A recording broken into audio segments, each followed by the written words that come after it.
Olá, boa tarde, sejam bem-vindas ao último episódio do podcast do Student Hub da Universidade de Coimbra, As Conversas Monumentais.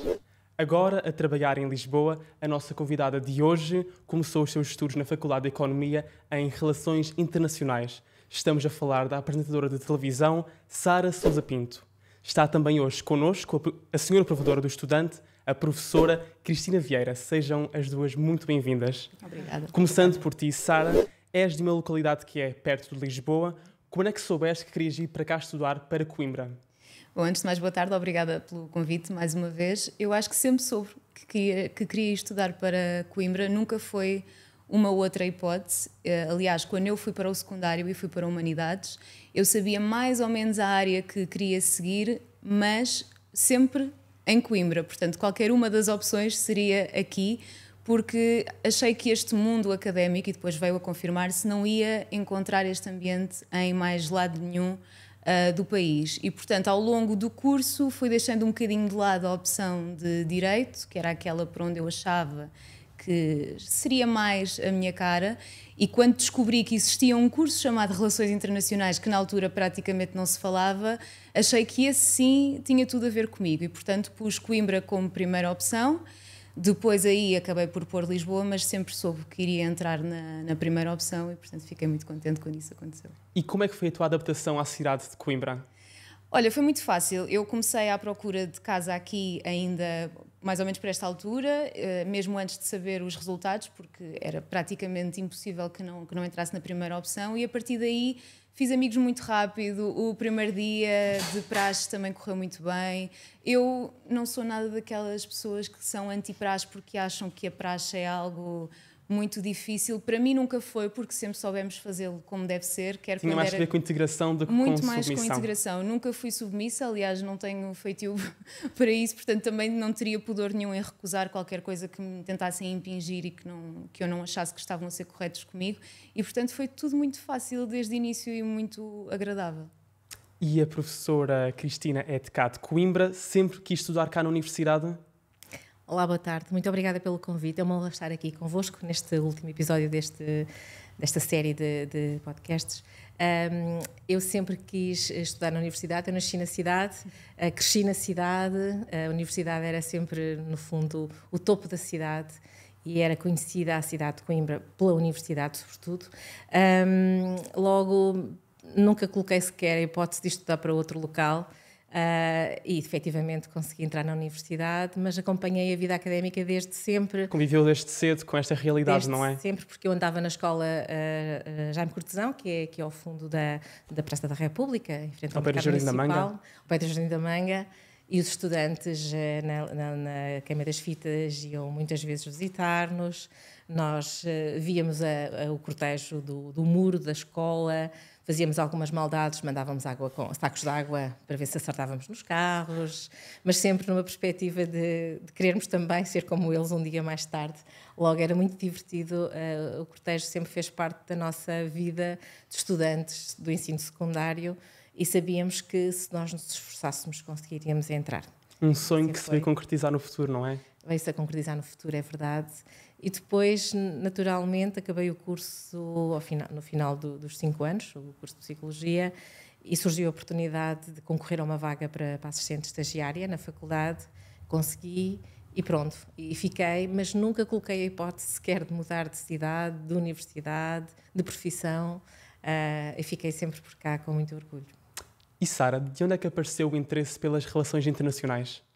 Eu gostava muito de línguas, gostava muito de história e interessava-me muito pela questão da diplomacia, da cooperação internacional e até das organizações internacionais. Fascinava-me pensar nas Nações Unidas e em todas as suas pequenas organizações que dela faziam parte, e consegui olhar para um curso que tinha tudo isso e também tinha um bocadinho de política, mas não política demasiado aprofundada. Não era ciência política. Exatamente. Tinha também a questão da economia, que eu gostava, mas sei que não tinha talvez as competências matemáticas necessárias para ir para um curso só de economia e, portanto, acabei por olhar para um curso que eu gostava de todas as cadeiras, até algumas que aprofundavam, por exemplo, o terrorismo, que era uma coisa que na altura ainda era um bocadinho tabu, não se podia falar. Só quando começaram a aparecer os primeiros ataques na Europa é que começou a ser algo mais difundido entre nós. Até então é o Médio Oriente, deixem-nos lá estar, isso não é connosco. E isso incomodava-me muito. Portanto, este curso era mesmo aquilo que eu queria fazer no futuro. Porque, de facto, o RI é muito interessante porque vai haver conhecimento em imensas áreas, como acabaste de dizer. Sim.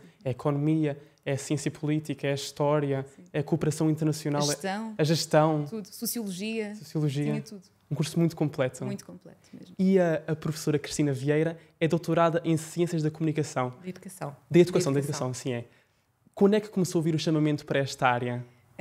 Eu licenciei-me em Psicologia, na altura fiz a avaliação psicológica, chamada Psicologia Pedagógica, com crianças do primeiro ciclo, foi o meu estágio, mas depois na área quando tive de decidir a área de doutoramento, fazia-me sentido uma área fronteira, e então dentro das ciências da educação, para mim fazia-me sentido fazer na área da Psicologia da Educação.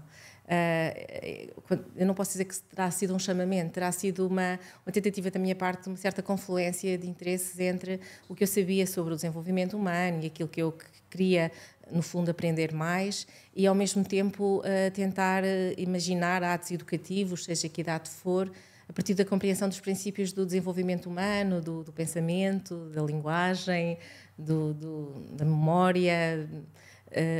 Então, na minha opinião, é impossível ser especialista numa área ligada à educação sem ter estas bases ligadas ao funcionamento humano e à aprendizagem.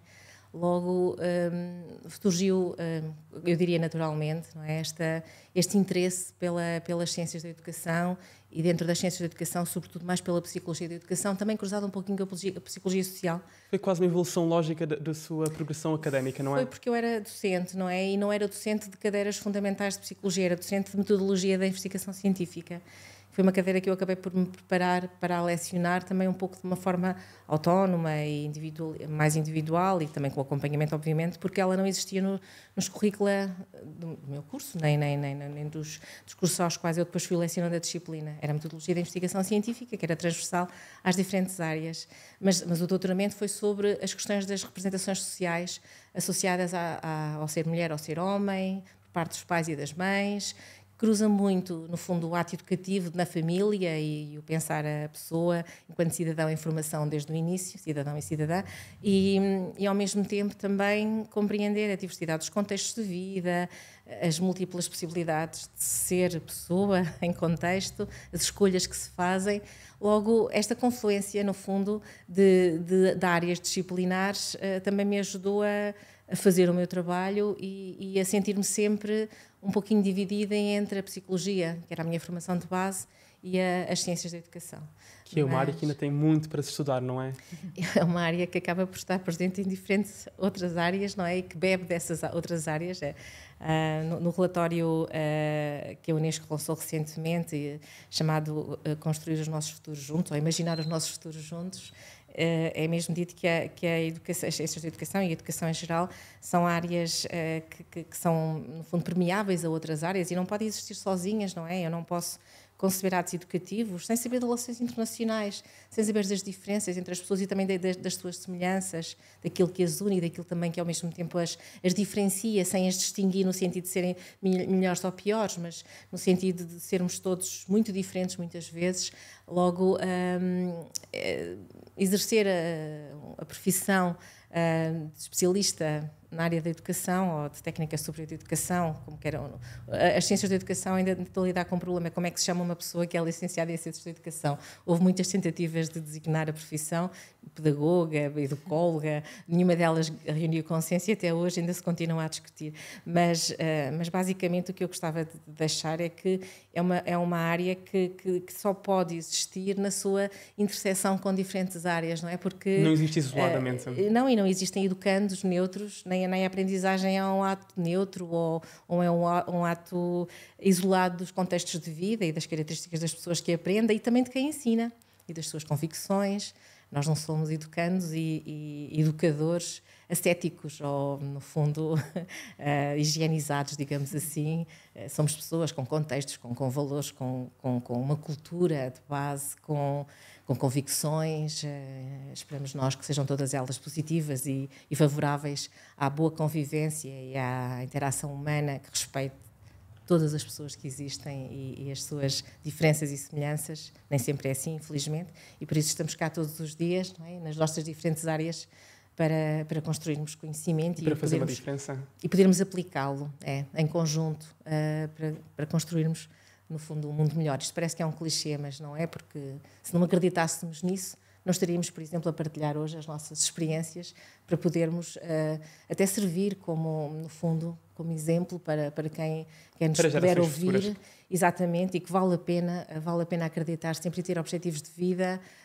Às vezes nós mudamos os nossos objetivos em função das circunstâncias que vamos enfrentando e das oportunidades que nos são concedidas, mas ter foco, ter objetivos e, no fundo, ter a mente aberta a diferentes possibilidades, que ainda às vezes nós não escolhemos essas possibilidades porque não as conhecemos, não é? E agora uma questão para ambas. Têm recordações do vosso primeiro dia de aulas? Okay. Um dia longínquo? Tenho. Começando por ti. Tenho algumas. Foi o impacto de chegar à faculdade naquele primeiro dia, porque até então a Faculdade de Economia não fica aqui junto das outras faculdades e todo esse primeiro contacto no dia das matrículas tinha sido feito aqui. Portanto, na verdade, eu ainda não tinha conhecido a minha faculdade, onde eu ia passar todos os dias a estudar, e achei aquilo tão pequenino, mas cheio de gente, de vários cursos, toda a gente a divertir-se. E então lembro-me que entrei lá, tipo uma formiguinha tímida, à procura de alguém conhecido, que era... Alguém do teu curso. Que era ridículo, porque nós não conhecíamos ninguém, embora uma colega minha, da minha turma, tivesse tido a boa iniciativa de criar logo um grupo no Facebook, na altura, penso eu.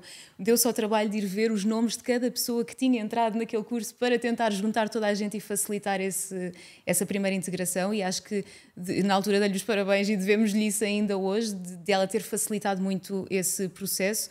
E depois o resto foi tudo muito orgânico entre nós, que tínhamos acabado de chegar, entre quem já lá estava. Senti que estávamos ali todos um bocadinho para o mesmo. E não que eu fosse assim com algum receio, mas das histórias que nós às vezes já ouvíamos, e aqui faço uma meia-culpa, porque aquilo que aparece nas notícias normalmente é só o que há de mal, as praxes que correram mal. Tínhamos acabado de estar naquela altura da praxe do Meco, e portanto diabolizou-se muito aquilo que era a praxe, aquilo que era a faculdade, o tempo livre na faculdade, e foi bom perceber logo no primeiro impacto que tinha corrido tudo muito bem. Depois também corre bem.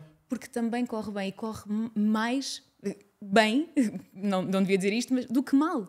E nós diabolizamos muito isso, muito à conta daquilo que é noticiado, e sim, nós noticiamos sempre muito mais aquilo que se faz de mal do que aquilo que se faz de bem, infelizmente.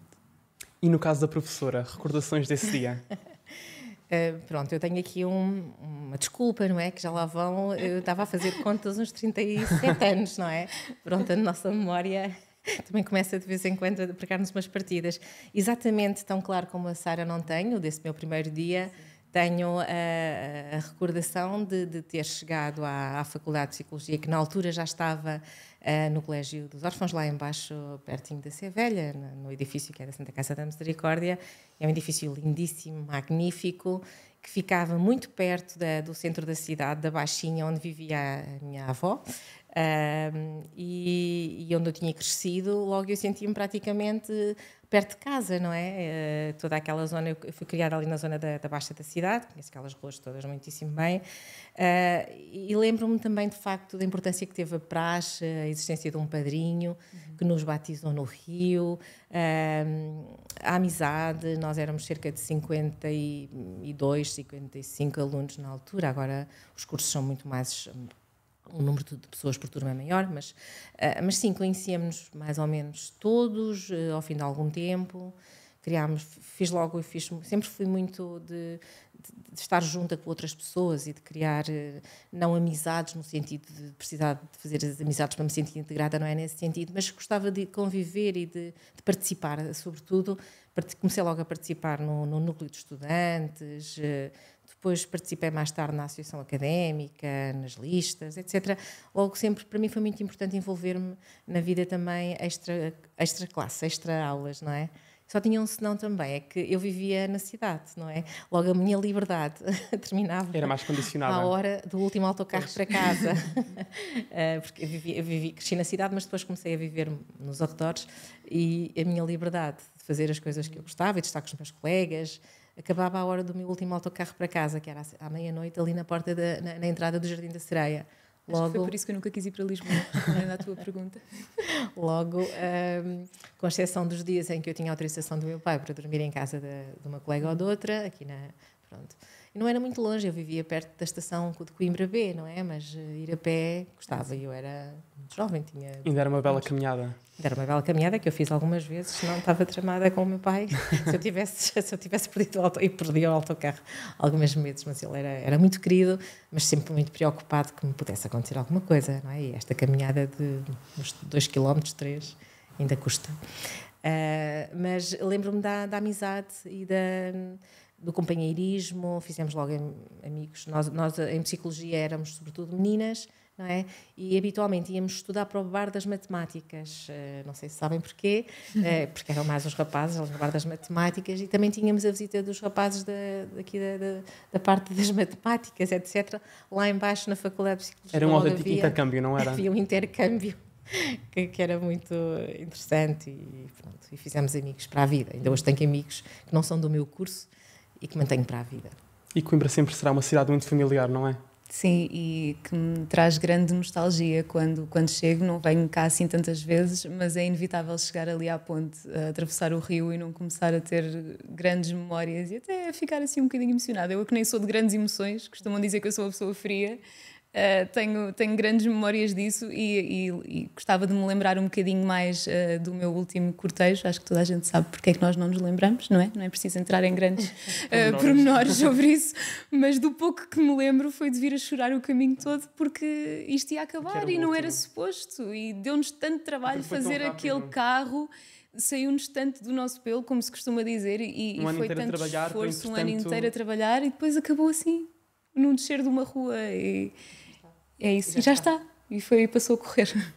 E passando agora aqui para um momento de partilha de memórias, foi-vos pedido que trouxessem uma fotografia que representasse o vosso percurso aqui na cidade de Coimbra. Queres começar tu, Sara? Posso começar? Que fotografia que trouxeste? A da professora é mais interessante, até porque antes guardava-se tudo físico, em formato de papel. Não é? Em formato de papel, e hoje em dia é tudo no telemóvel e depois vai-se perdendo. Mas eu escolhi esta porque também foi neste último ano de despedida, em que estávamos a tirar as fotos de final de curso com o fotógrafo, e eu acho que esta aqui transmite bem aquilo que foi esse trabalho que nós falávamos. Era um grupo pequenino, nem todos quiseram e puderam também, porque é uma questão também financeira, como sabemos, fazer parte da construção do carro, e este foi um grupo que, mesmo pequeno, acho que ficou muito unido neste último ano por todas as horas de trabalho que passámos todos juntos, e aqui estamos a levantar as capas ao ar, como tantas vezes fizemos, a cantar e a gritar as nossas canções de curso e outras de Coimbra. Ainda as sei todas de cor, que é algo surpreendente, e cada vez que toco ao fado de Coimbra, lá está, vem a lagrimazinha e traz muito boas recordações. O que é das minhas sentes fotografias preferidas. Quando vejo essa fotografia? Sinto-me velha. Sinto que passou no instante, sinto que não aproveitei tanto quanto gostaria. Há pouco a professora dizia que era importante termos um foco e termos um objetivo.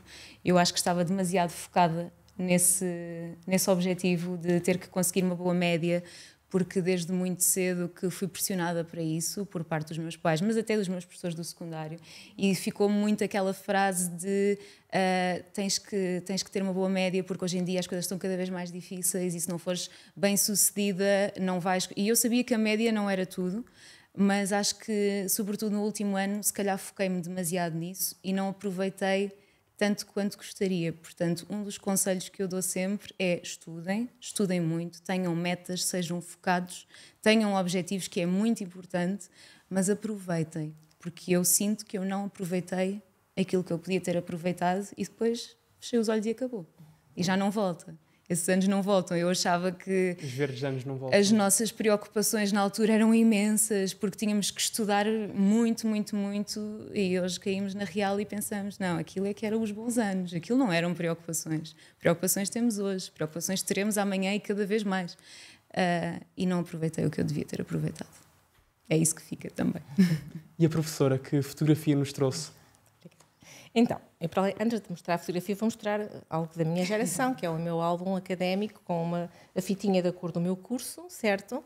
E que eu organizei cronologicamente em função, no fundo, do que me foi acontecendo. Eu gostava de partilhar convosco a minha fotografia do batismo, não é? Ainda com a Ponte Santa Clara ao fundo e com os famosos trolleys, que eram aqueles carros que tinham rodas, obviamente, mas tinham um cabo elétrico agarrado ao fio elétrico lá em cima, com latas de Cerelac cheias de água que nos despejavam para a cabeça, e era tudo muito, muito divertido, e tínhamos respeito. Eu creio que atualmente o que eu gostava também de deixar como conselho, se é que me permitem, é que evitem mandar coisas para dentro do rio na altura da latada e da queima, os carros do supermercado e todo o lixo que vai parar ao açude.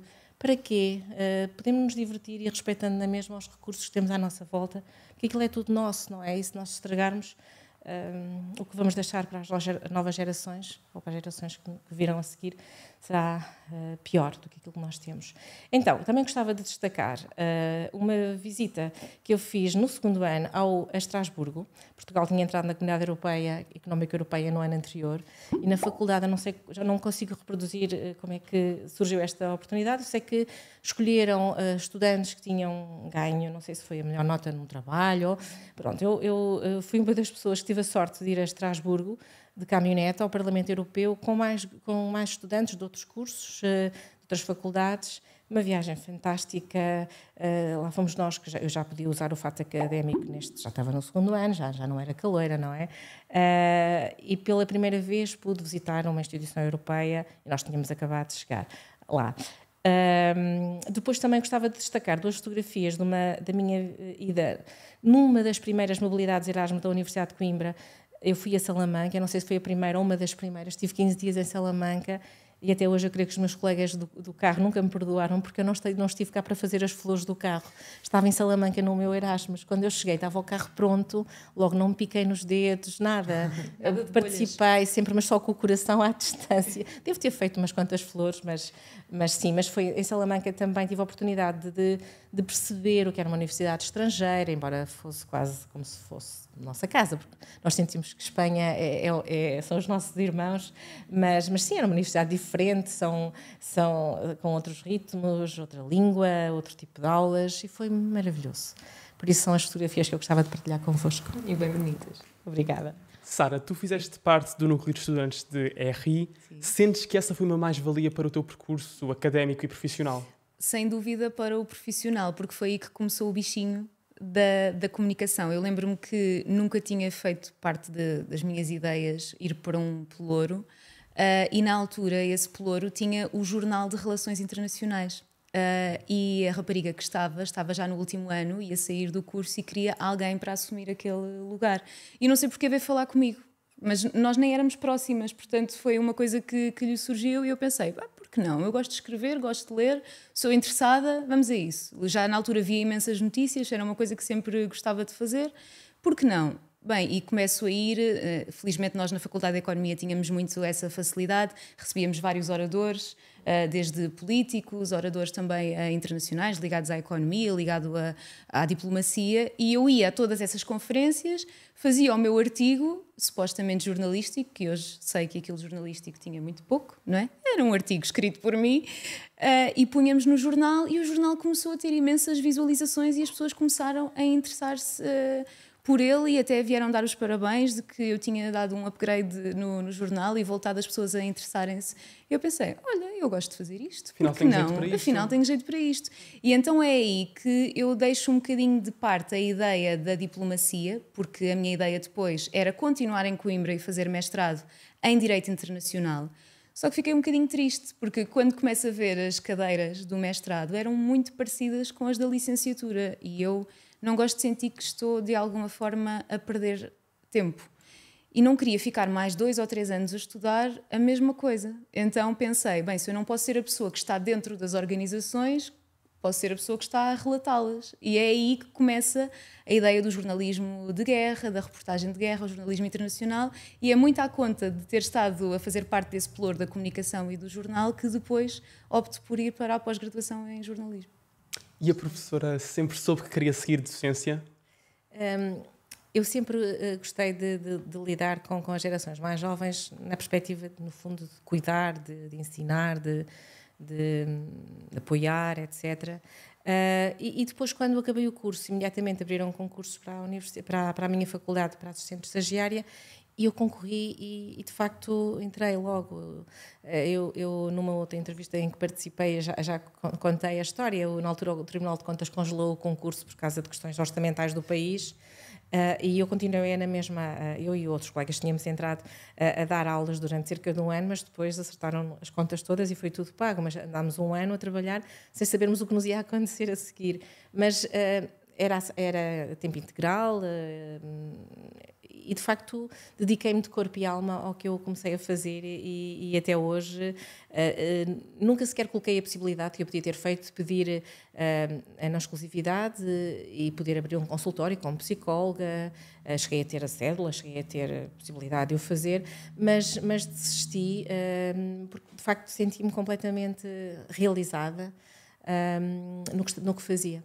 E então foi um percurso que eu digo que foi regular e ao mesmo tempo muito gratificante até hoje, não ter optado pelo exercício da psicologia ao mesmo tempo que a docência ou por ter deixado a docência ir. Provavelmente teria, em termos até financeiros, tido outro, não sei, ter ganho mais dinheiro ou ter outras hipóteses, mas se voltasse atrás teria feito tudo igual e isso para mim deixa-me muito feliz.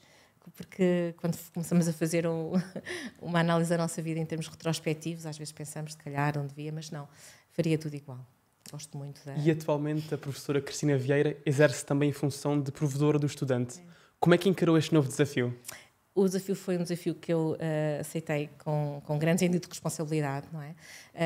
Foi um desafio inesperado, não estava a contar mesmo, estava na minha tranquilidade, como docente, e estava já a fazer planos para o próximo ano letivo. Neste momento vou deixar de lecionar, vou apenas orientar doutoramento, em princípio, e um mestrado, mas encarei com responsabilidade, sobretudo, e com um sentido de compromisso para com a universidade. Não estando no papel de docente, sinto que mantenho a minha responsabilidade como membro da comunidade académica e, neste caso, numa função que é uma função que exige de nós muitas vezes alguma racionalidade ou bastante racionalidade, capacidade de diálogo, a tentativa de esgrimir argumentos no sentido de perceber como se pode resolver uma situação da melhor forma, não é? Uma função que tem consequências diretas na vida do estudante. Sim, e estou completamente ao dispor dos estudantes e dos estudantes da Universidade de Coimbra para as ajudar a resolver os problemas que eventualmente surjam.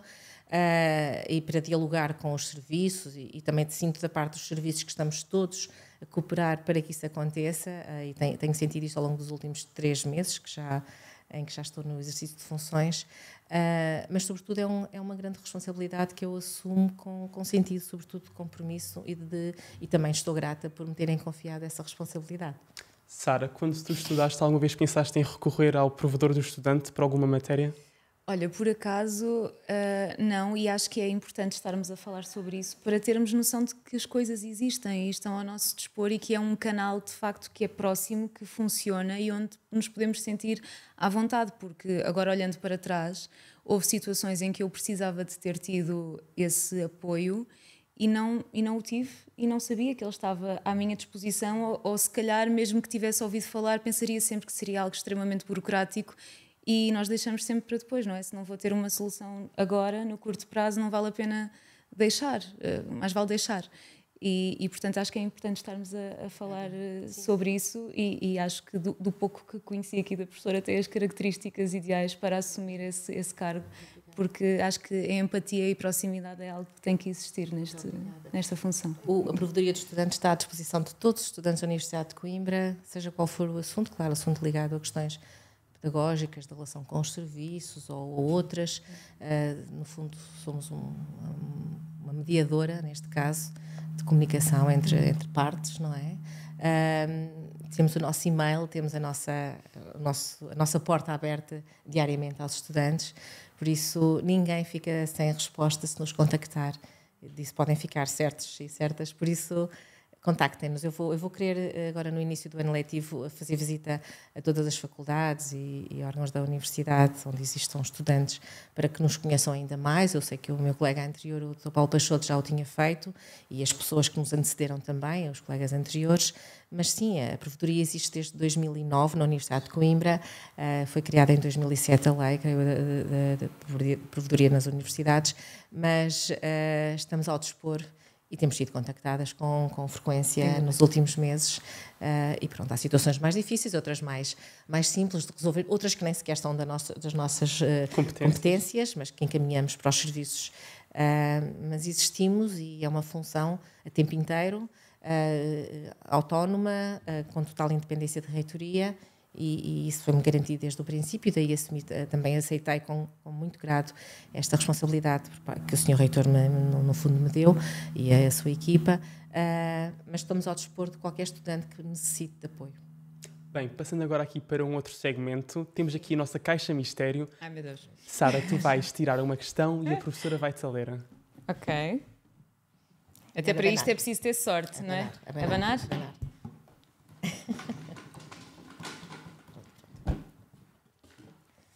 Olhem que eu não tenho jeito para mentir. Vejam lá o que é que põem aqui. Okay. Então? A questão mistério é... A questão mistério é... Esta questão é mesmo muito difícil. Eu não sei se a Sara será... Claro que sim. Claro que é capaz. Já vi, a Sara é capaz de tudo o que ela quer, com essa força positiva que tem, que demonstra.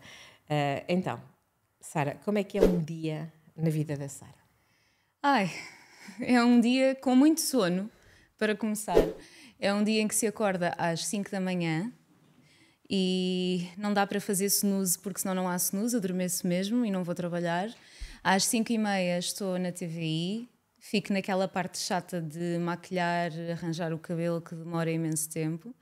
Às 6h45 tenho que estar dentro do estúdio, faço um programa em direto durante 3 horas, em que, e essa sim é a parte verdadeiramente chata, nós não temos direito a ter um dia mau, a nos sentirmos mal, a termos problemas pessoais, não temos direito a isso.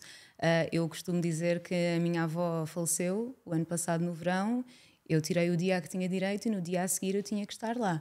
Obviamente que as pessoas souberam, dão sempre um desconto, mas eu não me podia permitir a ter um dia mau. Eu tinha que estar lá com um sorriso na cara e àquela hora tenho que ter energia, quer na forma como movimento, quer na forma como falo, porque o meu objetivo é também acordar as pessoas que estão a sair de casa, porque televisão nesta hora funciona muito como se fosse rádio. Há pessoas que não estão sentadas no sofá a olhar para nós, estão a ouvir-nos e, portanto, tudo isso conta, essa energia tem que passar. É assim até às 10 da manhã. Depois, até ao meio-dia, mais ou menos, ficamos em reunião a preparar o programa do dia seguinte e do resto da semana, quando se justifica. E depois vou para casa, almoço, faço a minha pequena sesta, porque eu durmo por turnos, para ter o máximo de vida social possível e não ter que me deitar às 8 da noite. Deito-me por volta das 10h30 e depois há dias em que não tenho mais trabalhos extra TVI, há outros dias que acabo por moderar alguns debates, algumas conferências, fazer outros trabalhos extra e, portanto, são dias bastante atarefados, bastante preenchidos, mas que faço o que gosto. E acho que isso é muito importante. Ajuda muito. E não sei se ainda tenho tempo, mas essa era uma nota que eu queria deixar aqui, que é... Eu sinto que às vezes os nossos pais condicionam muito as nossas escolhas quando vamos para a faculdade. Eu acho que eles perspectivaram uma profissão para nós termos e como muitas vezes não conseguiram eles próprios, colocam essa pressão em cima de nós, mesmo que não de forma direta, mas indiretamente isso existe. E existe desde muito cedo, desde o secundário, quando tentam condicionar a área para onde nós vamos, se é ciências, se é humanidades, desde a pressão para a média, porque curso X pede aquela média, e eu acho que sim, se calhar todos os pais, quando veem que o seu filho tem boas notas e é inteligente, gostavam que o filho fosse médico, gostavam que o filho fosse advogado, mas é importante também deixarem-nos descobrir por nós. E não tem mal se nós entrarmos na faculdade num determinado curso e percebermos, olha, afinal não era isto que eu queria, não é para mim, mudo, mas pelo menos tentei. E às vezes essa pressão faz-nos mais mal do que bem, porque sim, é importante ter uma vida estável, sobretudo nos dias que correm as coisas estão cada vez mais difíceis, mas também é importante que façamos algo que gostamos mesmo, porque na realidade, vamos ser sinceros, são pelo menos 40 anos da nossa vida a fazer isso e não vale tudo só. É imenso tempo para se fazer algo que não gostamos, não é? É muito tempo. E Sara, como temos estado aqui vindo a falar, o teu background é em RI, mas tu seguiste comunicação. Quando Sim. entraste na pós-graduação, sentiste que estavas atrás dos teus colegas que poderiam já ter algum background na área do jornalismo? Olha, essa é uma pergunta muito interessante e foi a pergunta que eu fiz a mim mesma durante muito tempo. Era o meu medo de estar para trás, e até confidenciei isso com uma amiga minha que tirou mesmo a licenciatura que eu, e depois fomos juntas para essa pós-graduação, e nós tínhamos muito medo porque pensávamos que havia coisas demasiado específicas, demasiado técnicas que nós não sabíamos. E depois chegamos à pós-graduação e percebemos que nenhum deles tinha essa componente técnica, porque as licenciaturas que eles tinham feito eram todas muito teóricas. Algumas delas aprenderam coisas que já não eram adequadas aos nossos tempos. São demasiado conservadoras para o tipo de televisão e de imprensa que se pratica hoje, e até de rádio. E, portanto, não ficámos para trás de forma nenhuma. E quando começo a estagiar, quando começo mesmo a trabalhar no terreno, percebo que não só não estava para trás, como estava até um bocadinho à frente. Precisamente pelo background de relações internacionais que eu tinha. Então, o que é muito frequente? É perceber que pessoas que fazem licenciaturas em jornalismo ou em comunicação, mais tarde vão fazer uma pós-graduação, um mestrado, um doutoramento, o que seja, numa outra área, seja ela história, direito, economia, ciência política, porque sentem que estão um bocadinho atrás nisso, não têm todo o background. Por exemplo, um pivô tem que saber tudo de tudo, ou se não souber tudo, tem que saber um bocadinho de tudo, porque ao contrário do que as pessoas pensam, e essa é a grande diferença do meu programa, eu não leio teleponto 1 minuto naquelas 3 horas. Eu não tenho teleponto à minha frente. E, portanto, eu acho que nunca, em momento nenhum da minha vida profissional, eu percebi, ainda bem que tiraste relações internacionais, como quando rebenta a guerra da Ucrânia. E nós fomos o primeiro programa a ter que avançar com o pouco que sabia na altura, e eu tive que, em 3 horas, improvisar e ir buscar todo o meu background em relações internacionais e tudo o que se sabia daquele conflito, já desde a União Soviética, para entrar em cena. E, portanto, acho que foi o tempo deu-me essa resposta que eu tinha tanto medo. Estamos aqui prestes a chegar ao final do nosso programa, mas antes ainda tenho aqui algumas questões. Sara, se a apresentadora pudesse falar com a sua versão caloira, o que é que lhe diria? Ai, meu Deus.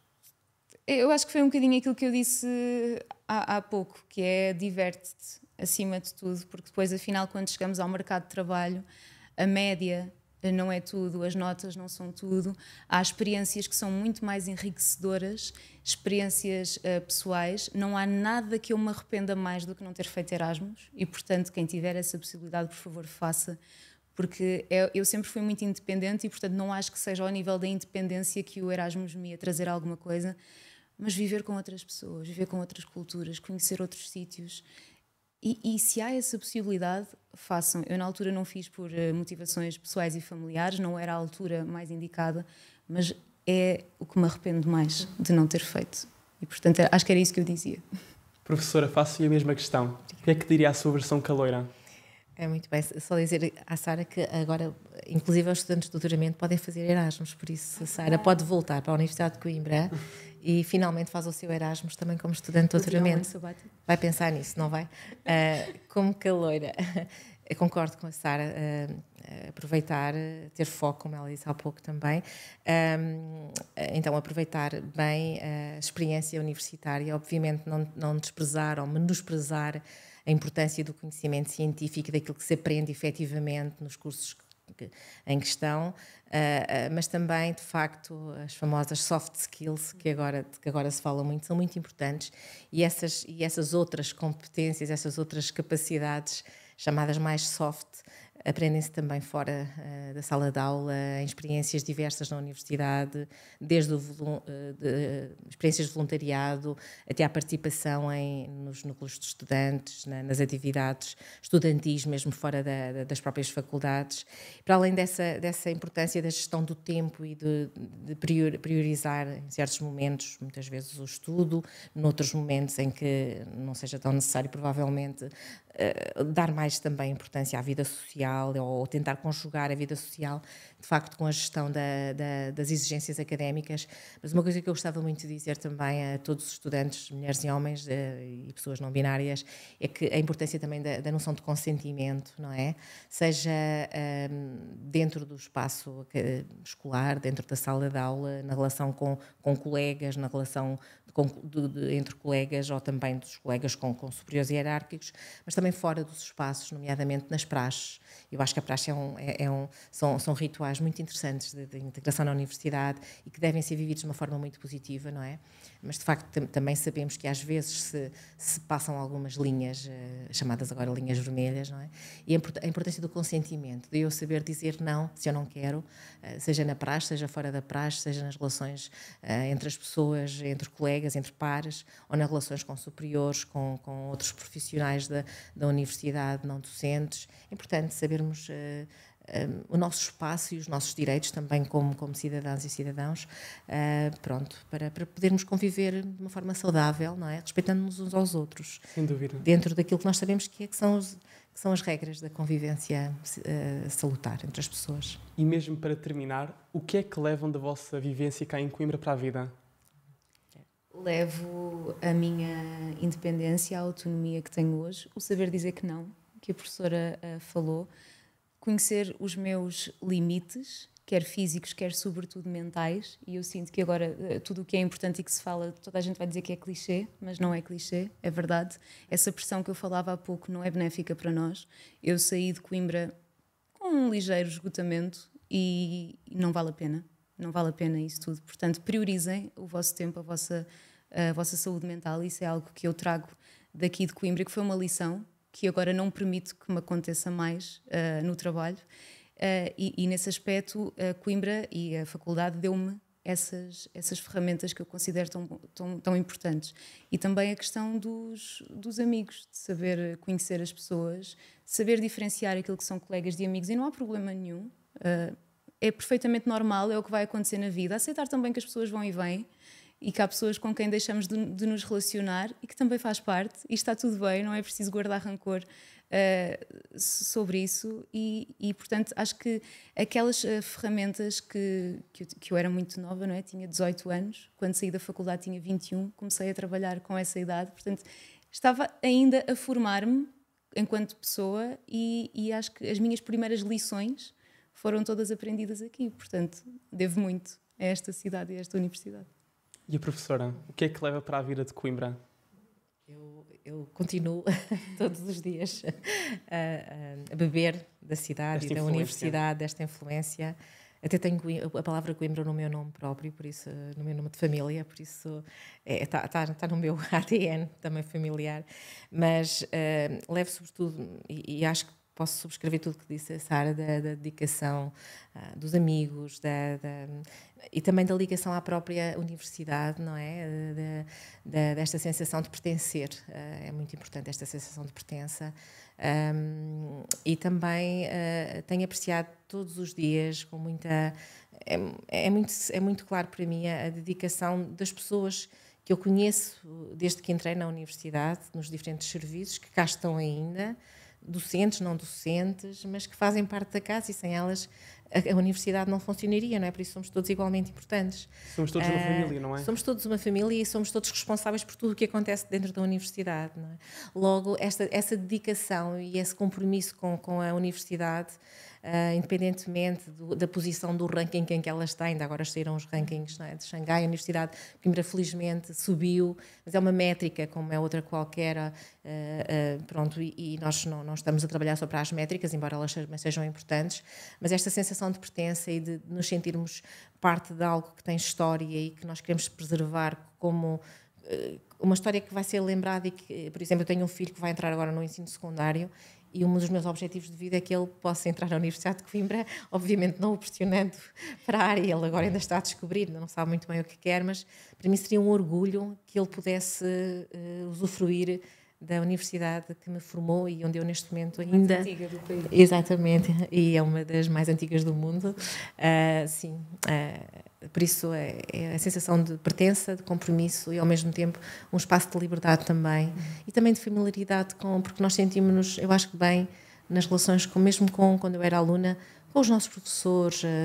Claro que há sempre pessoas que não correspondem àquilo que nós estaríamos à espera, seja por questões pessoais, seja até por questões profissionais, ou de saber, ou etc. Mas, sim, mas há um sentido de pertença e de família que eu acho que é muito importante e continua a manter-se.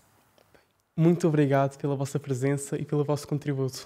Obrigada. Nós, pela simpatia do nosso entrevistador, também pela presença da Obrigada, Sara. professora. Obrigada. Obrigada. Também.